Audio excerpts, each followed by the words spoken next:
अब संधि जो है इसके प्रकार को जानना है। संधि 3 प्रकार के होते हैं। पहला है स्वर संधि,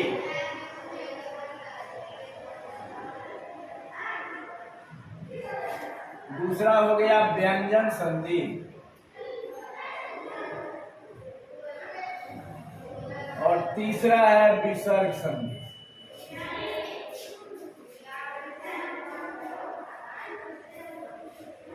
अब ये ऐसे जानिए, जो गांव में घर में रिश्ता होता है, मान लीजिए अब संधि हो गए दादा, अब इनके हो गए 3 बेटा। पहला बेटा का नाम है स्वर संधि, ये दोनों हो गए अंकल जी।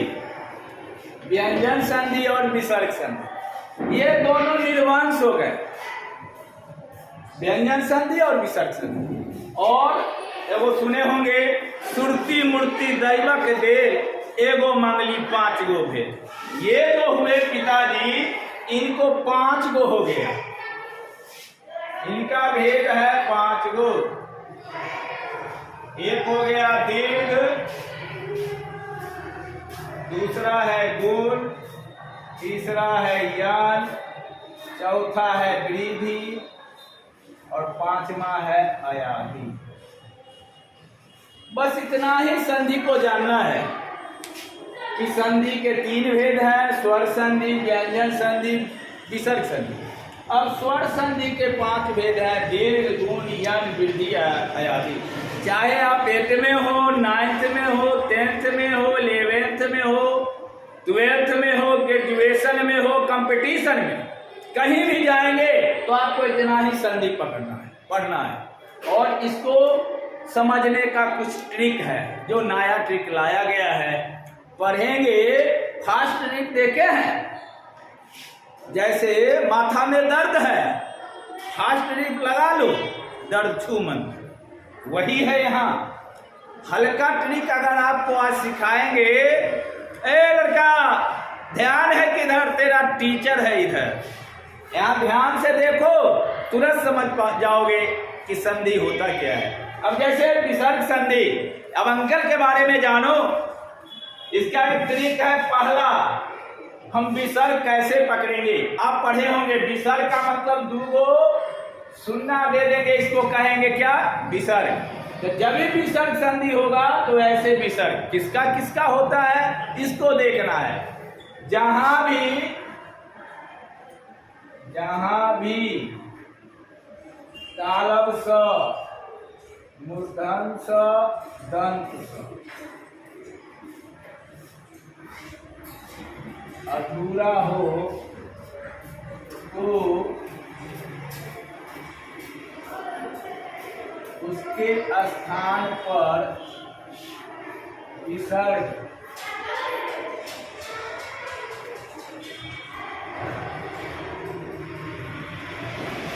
अब एक पहला ट्रिक देखिए, जहां भी तालब स, मूर्धन स, दंत स अधूरा हो तो उसके स्थान पर विसर्ग होता है। कितना इजी ट्रिक है। कोई भी थोड़ा भी टावर होगा ना, एक तो फुट्टी, तो हलो हलो नहीं होगा, डायरेक्ट बात होगा। अब देखो यहाँ कहता है तालब स, मूर्धन स, दंत स अधूरा हो तो उसके स्थान पर क्या होगा, विसर्ग होगा। जैसे हमने लिखा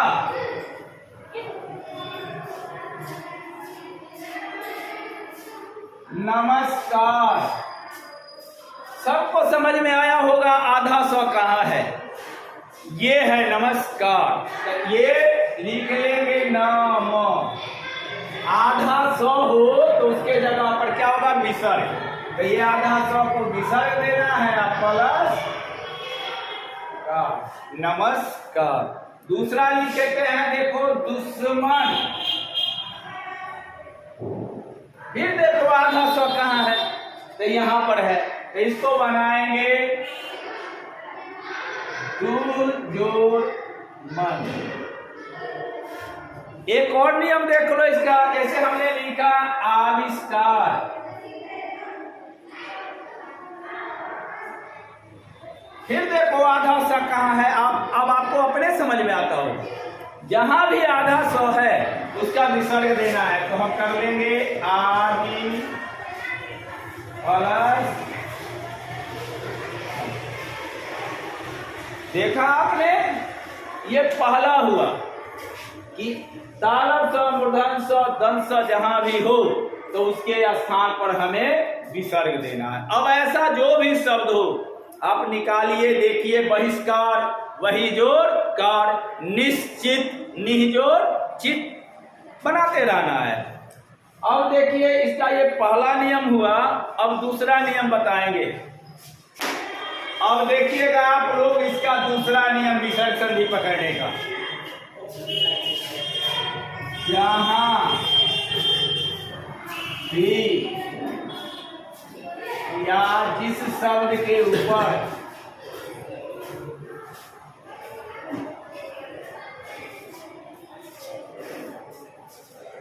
रेफ हो तो उसके स्थान पर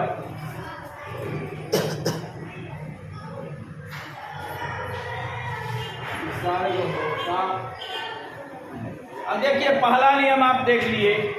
अब विसर्ग संधि देखिए पकड़ने का ट्रिक। जहां भी या जिस शब्द के ऊपर रेफ हो तो उसके स्थान पर विसर्ग होता है। अब क्या है रेफ, देखिए यहां जैसे में हम लिखते हैं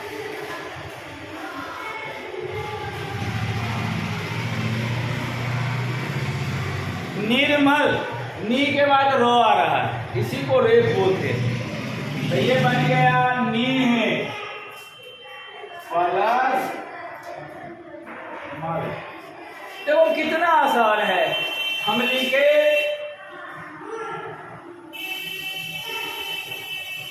निर्देश, निर्देश रो आ रहा है नी के बाद, फिर इसे बना देना है नी प्लस देश। अब देखो लिखते हैं निर्गुण, निर्गुण, नी के बाद रो आया, ठीक, ये बन गया नी प्लस गुण। अब आपको समझ में आ गया।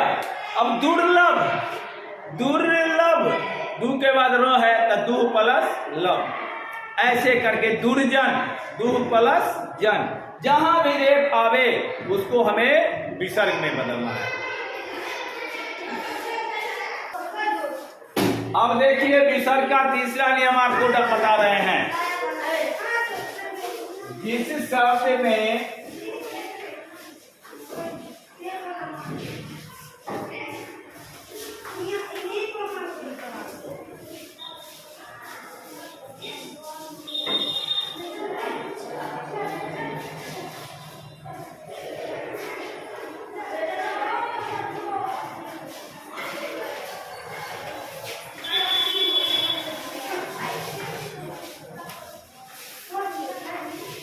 देखिए तीसरा नियम क्या कहा, जिस वाक्य में ओकार हो तो उसके स्थान पर विसर्ग होता है। अब ओकार देखो, ये यहाँ देखो, जैसे समझ जाओगे तुरंत, ये फास्ट रिलीफ है, मनोहर,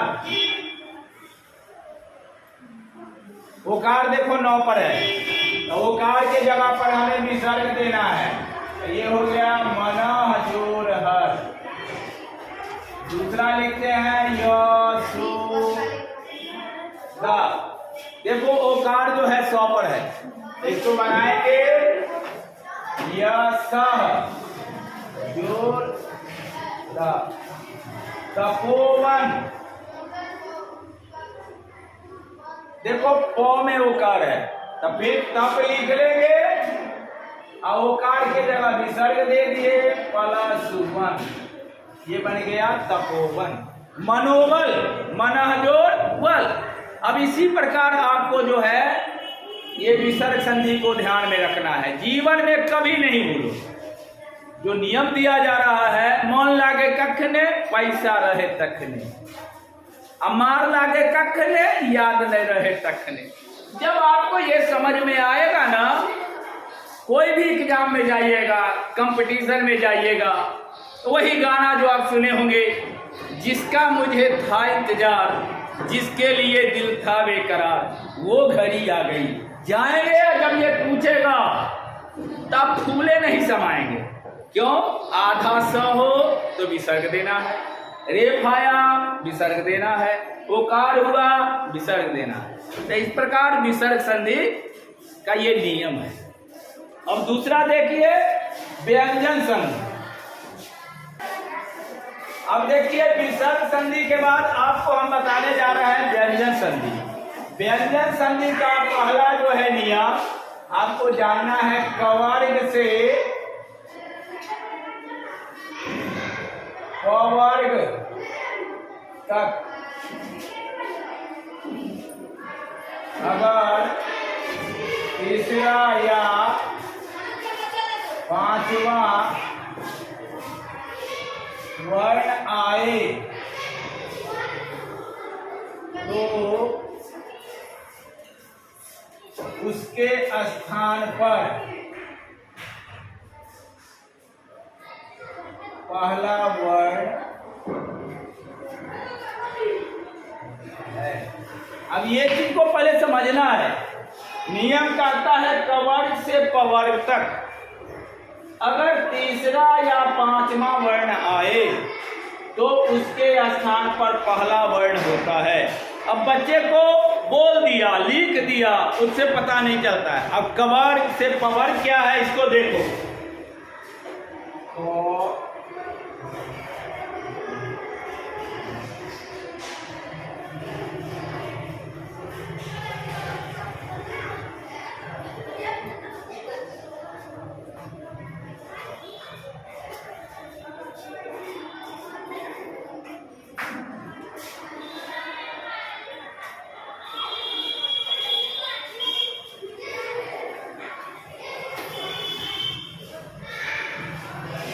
यही है कवर्ग से लेकर पवर्ग तक। अब इसमें नियम डाला है तीसरा या पांचवा वर्ण आवे। तीसरा का मतलब ये है तीसरा, और पांचवा का मतलब ये हुआ पांचवा।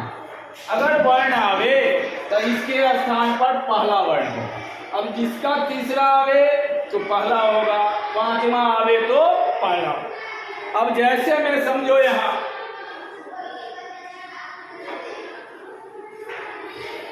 हमने लिखा सन्मुख। सन्मुख देखो तीसरा शब्द में 100 खोजो या पांचवा शब्द में नहीं है तो ये 100 के 100 लिख लेंगे। अब खोजेंगे 9, तीसरा में या पांचवा में है तो पांचवा में है, तो ये किस में है? तो वाला में। तो नियम कहता है तीसरा या पांचवा वर्ण आवे तो उसके स्थान पर पहला वर्ण होगा। तो यहाँ 9 है तो 9 में पहला क्या है? तो है। तो 9 देखो अधूरा है तब तो को भी कर देंगे अधूरा, और जो बच गया लिख दो। सत जोड़ मुख सन्मुख। अब इसका दूसरा देखो,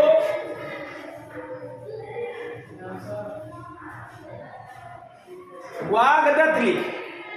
वाह देखो ना तीसरा में है ना पांचवा में है, तो वाह के वाह लिख लेंगे। अब गो देखो या तीसरा में, तो इसका पहला वर्ण है गो, ये है यहाँ अधूरा, तो ये भी हम करेंगे अधूरा। वाक जोड़ वागदत्त। अब देखो हमने लिखा अपजम। अब देखो अ खोजो तो तीसरा में नहीं है, दो के अ लिख लेंगे। अब ब देखेंगे, ब है तो ब का पहला है ब, तो ब है अधूरा, तब प भी हो गया अधूरा प्लस जम। तो ये है देखो एक ट्रिक। तीसरा या पांचवा आया तो उसका हम पहला दिया। ऐसे उदाहरण के लिए बहुत है, जैसे हम लिखे वांग में, देखो वाह का वाह हो गया, अंगा है अंगा का पहला हो गया क जोड़ मैं। इसी प्रकार आपका बनता रहेगा। सिर्फ ये देखना है तीसरा या पांचवा वर्ण आवे तो उसके स्थान पर हमें पहला वर्ण देना है। तो ये है व्यंजन का पहला ट्रिक। अब दूसरा ट्रिक देखिए, हो गया। अब देखिए पहला नियम ने आपने देखा और दूसरा देखो व्यंजन का, कवर्ण से पवर्ण तक तीसरा या पांचवा वर्ण आए तो उसके स्थान पर पहला वर्ण होता है, ये तो पहले भी बता चुके हैं। तथा चौथा वर्ण आए तो उसके स्थान पर ह होता है। अब चौथा वर्ण आप लोग ऐसे समझ लिए 1 2 3 4 5, तो चौथा वर्ण ये हो गया, ये चौथा वर्ण हो गया। अब जब भी आएगा चौथा वर्ण तो इसके जगह पर हमें ह देना है। क्या देना है? ह देना है। अब ये नियम क्या है, ये नियम को जब देखेंगे तब आपको पता चलेगा कैसे बनता है। जैसे हम देखिए यहां लिखते हैं वाक घड़ी, लिखे क्या लिखे? वाक घड़ी। वाक हो दिए तीसरा में, ना पांचवा में, ना चौथा में है, तो वाह के वाह हो गया। वो देखिए तीसरा में है तो आपको पहले भी बता चुके हैं पहला नियम में, जब तीसरा शब्द आए तो उसके जगह पर पहला देना है। तो यहाँ दे देंगे ग, ये अधूरा तो ये भी अधूरा। अब घ खोजिए, घ है चौथा वर्ण, तो जब चौथा वर्ण आए तो उसके स्थान पर क्या होता है? ह होता है। ख उड़ जाएगा, उसके जगह पर ह आ जाएगा। अब ये हो गया री। वाक जोड़ हरी, इससे बन गया वाक हरी। अब देखो दूसरा तद्धित।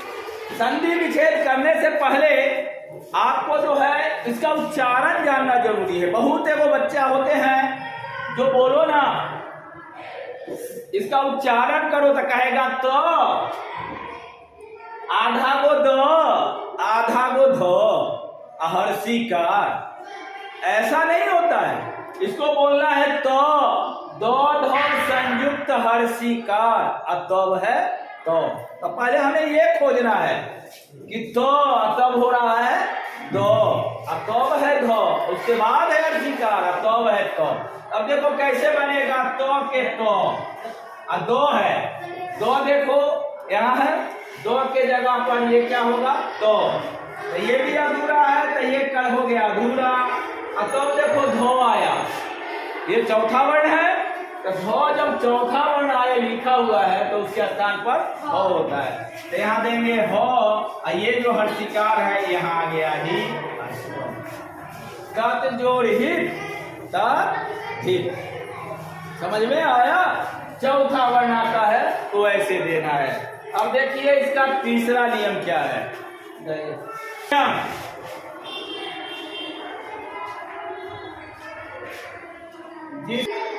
यहां से ये तीसरा नियम है व्यंजन संधि का।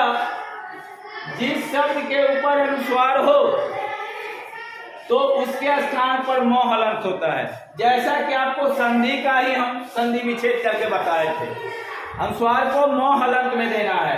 जिस शब्द के ऊपर अनुस्वार हो तो उसके स्थान पर क्या होगा? म हलंत। अब इसको देखना है, समझना है।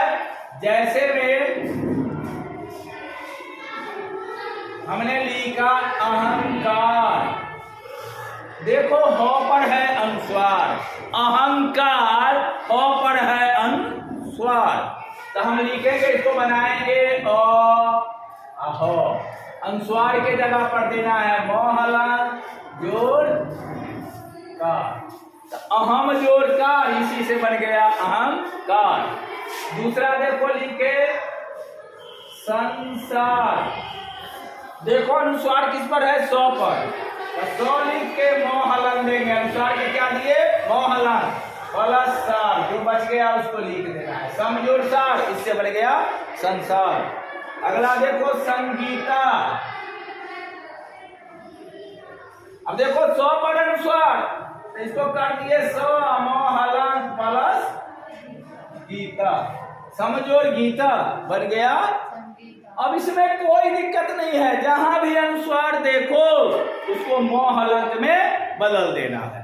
तो ये था आपका तीसरा नियम। अब है नियम 4।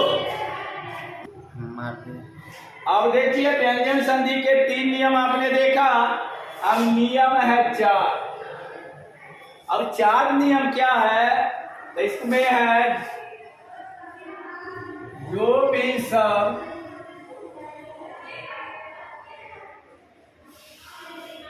दोबारा आए तो उसके स्थान पर आए तो पहले के स्थान पर तो हलंत होता है।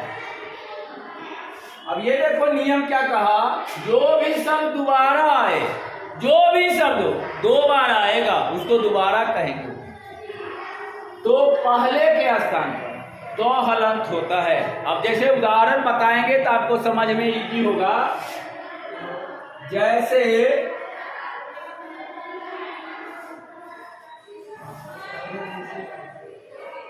हमने लिख दिया उच्चारण, अब में सबको दिखता होगा कौन शब्द दोबारा है, चौ है। कौन शब्द है, चौ। तो देखो लिखा है जो भी शब्द दोबारा आए तो पहले के स्थान पर तो हलंत होता है। तो ये हम देखो ऊ लिख लिए और दो शब्द है दोबारा चौ, तो पहले के स्थान पर देना है तो हलंत और तब जो बच्चा लिख उच्च जोड़ चारण, इससे बन गया उच्चारण। अब दूसरा देखो सम्मान। अब इसमें देखो सबको दिखाई देता होगा सटले सटले मोह है, दोबारा कौन है, मोह है। तो इसको बनाएंगे 100 के 100। अब पहला जो मोह है उसको देंगे तो हलंत का प्लस मान। अब देखो जैसे उज्ज्वल लिख, इसमें भी देखो सटले सटले जो है, तब यहां करेंगे रू। अब पहला जो के जगह पर तो हलंत प्लस ज्वल, ये हो गया उज्ज्वल। इसी तरह बहुत शब्द है कल्लीन। अब देखो तो हो गया, अब पहले लो के जगह पर तो हलंत प्लस लीन। देखो ये ऑनलाइन क्लास है तो ऑनलाइन में दो चार ही आपको उदाहरण देंगे। अब जब जयराम सर का ऑफलाइन देखेंगे तब भेजा खोल देंगे। ये भेजा खोलना है, ये ऐसा ट्रिक होता है समझाने का, समझने का, जीवन में कभी आप नहीं भूलेंगे। एक बार अगर देख लिए वही डायलॉग जयराम सर का, मन लागे कखने पैसा रहे तखने। जब आपको ये समझ में आ जाएगा कि जहां भी सटले सटले कोई शब्द हो बीएड के पढ़ाई तो पहले के जगह पर हमें तो हलंत देना है, आप कभी नहीं भूलेंगे। तो अब व्यंजन और विसर्ग संधि देख लिए, फिर मैं अगले बार अगले वीडियो में आपको स्वर संधि लेकर आऊंगा। तब तक के लिए जय हिंद, जय भारत।